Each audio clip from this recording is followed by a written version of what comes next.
Away from that, the European Union has announced the launch of its youth sounding board Cohort2, a platform empowering youth individuals to shape EU policies and initiatives. At the launch of the second youth sounding board cohort in Abuja, the EU aims to amplify youth voices in decision-making processes, fostering inclusion and diverse perspectives to encourage international dialogue. Here's the rest of the story. About 3 years ago, the European Union launched its first youth sounding board cohort members of 25 young leaders from diverse backgrounds with the goal of providing input on EU policies, programs and initiatives, with opportunities for capacity building and networking. The EU delegation to Nigeria emphasized the importance of youth participation in shaping EU policies and initiatives. Nigeria has been a pioneer country in this experience that the EU has conducted to launch across the world youth sounding board, which are boards where we select young men and women to help us get an idea of what young people are expecting, what are their ideas, their suggestions to guide our development cooperation with our partners.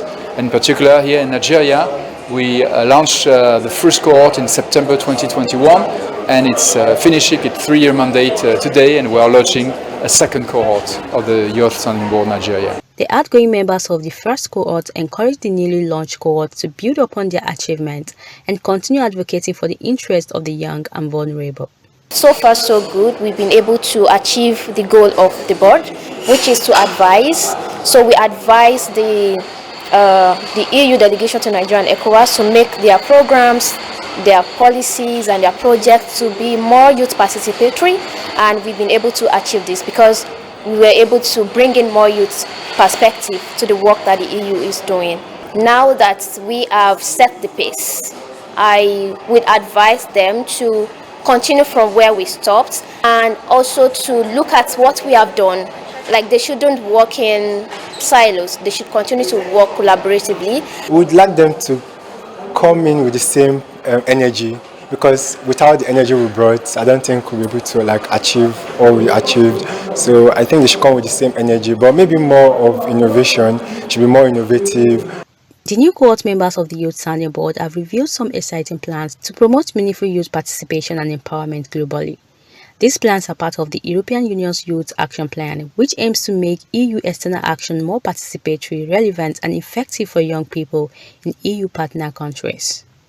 So, my focus personally is gender and social inclusion. So I imagine that for me, a lot of my focus is going to be on issues around that, and also absolutely youth development. And I look forward to working with fellow cohort members and implementing partners on some of those issues, and even other issues that are maybe outside that scope, but are just as important when it comes to youth engagement in Nigeria. My focus is going to cut across, I think, almost all the sectors that the EU is currently working on, but specifically mostly on gender-based violence, sexual and reproductive health, and also climate change. And I think these are very important, not just looking at them individually, but how they interconnect together, how women are being affected by climate change, how it affects their sexual and reproductive health. And I think that will be one of my focus areas. By implementing these plans, the Youth Sounding Board hopes to create a real, fundamental and long-lasting change in how the EU engages with young people in its development cooperation. Victoria Ayorinde, reporting for KAFTAN TV.